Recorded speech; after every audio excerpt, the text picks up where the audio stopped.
Hindi pinansin ni Pasig City Mayor Vico Sotto ang mga paratang na siya umano ang nasa likod ng paglalantad ng kontrobersyal na siping joke ni Atty. Ian Sia, isang kandidato sa pagkakongresista ng lungsod.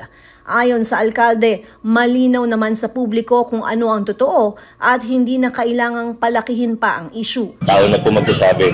Alam naman siguro ng tao kung ano totoo. Sinabi rin ni Sotto na sanay na siyang madawit ang kanyang pangalan sa iba't ibang kontrobersiya at hindi siya nababahala rito. Sa kabila ng panahon ng kampanya, ipinunto rin ni Sotto na tuloy-tuloy lang ang kanyang trabaho. Marami naman nag-mention ng pangalan ko, it doesn't really matter. Ang importante, focus tayo sa kung anong ginagawa natin. Lalo na ako nakaupo, so focus pa rin sa trabaho. Hindi naman natatapos o hindi naman humihinto ang trabaho dahil may campaign period. So dire-diretso lang tayo. Kaugnay sa hamon ni Sia na magkaroon ng debate, nagtaka ang alkalde kung bakit siya ang tinututukan ng kandidato gayong hindi naman sila magkatunggali sa parehong posisyon. Hindi naman siya yung kalaban ko eh. I don't know of any such challenge na totoo. Nabanggit lang yan ni Sir Rappler.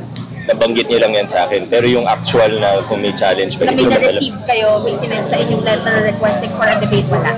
Sino sila? Attorney Sia? Wala. As far as I know, wala. Dapat kung may debate, di ba yung dapat same position yung tinatakbo? Di ba ganun dapat yun? Matatanda ang binatiko si Sia kamakailan matapos ang kanyang siping joke sa mga solo parent.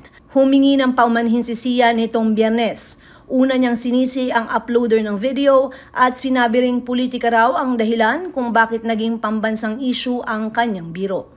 Ako si Luan Peñano para sa latest ng iNews Pasig.